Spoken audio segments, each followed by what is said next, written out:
Women's rights groups are sounding the alarm about President Donald Trump's nominee to head a key federal agency charged with reducing violence against women. Shannon Lee Gosling, a Republican, is under consideration to lead the Office on Violence Against Women, which administers grants to support victims of domestic violence, dating violence, sexual assault and stalking. Advocates say Gosling has limited experience working in the domestic violence field and has a history of opposing rights for LGBTQ people and immigrants. A date for Gosling's nomination hearing at the Senate Judiciary Committee has not been set.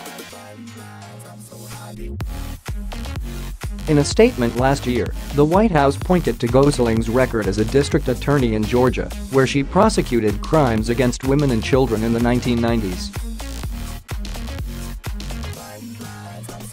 From 2004 to 2015, she was the executive director and chief legal counsel of Southeastern Legal Foundation, a conservative public interest law firm and policy center with a record of advocating for gun rights and religious freedom.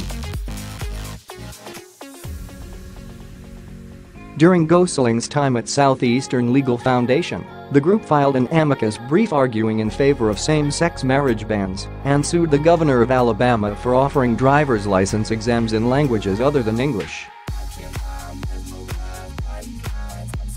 Eleanor Smeal, president of the Feminist Majority Foundation, a non-profit dedicated to women's equality, told HuffPost that Gosling is an unsuitable choice and wholly unqualified for the position. "This is a top job, for God's sake," Smeal said. "You should have a person here who has experience in this field."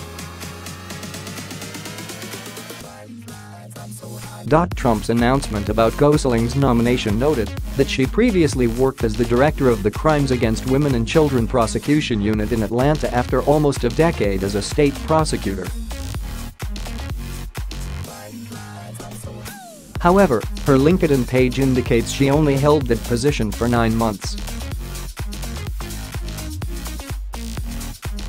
Given her views, which are most obvious from her tenure at Southeastern Legal Foundation, we are very worried about her ability to enforce the Violence Against Women Act and to understand all the complexities of the communities that it serves, Smeal said. Smeal noted that domestic violence affects people of all classes, ethnic groups and backgrounds. Smeal said she was especially concerned with Gosling's record on guns.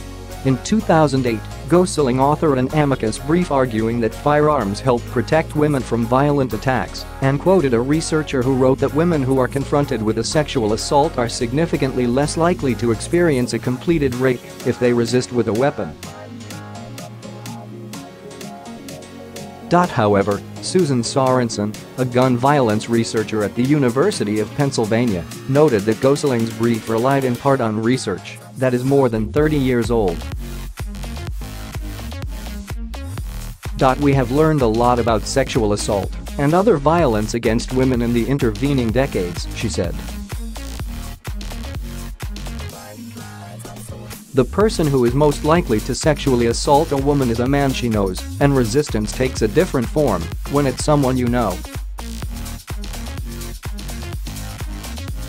Sorensen said she is unaware of any current research that supports the idea that a woman who resists with a weapon is less likely to be sexually assaulted.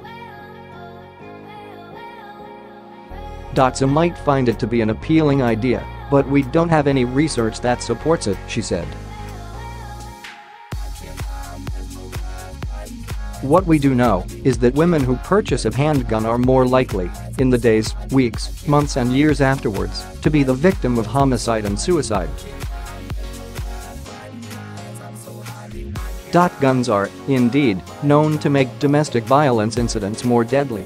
One study found that victims are 5 times more likely to be killed if their abuser has access to a gun. Toni Van Pelt, president of the National Organization for Women, said that when she reviewed Gosling's background, she was overcome with a sense of fear. "I don't feel that she has the empathy or the emotional experience to do a good job in this role, she said. Once again, we are looking at another Trump nominee that will do the exact opposite than what is required of the position.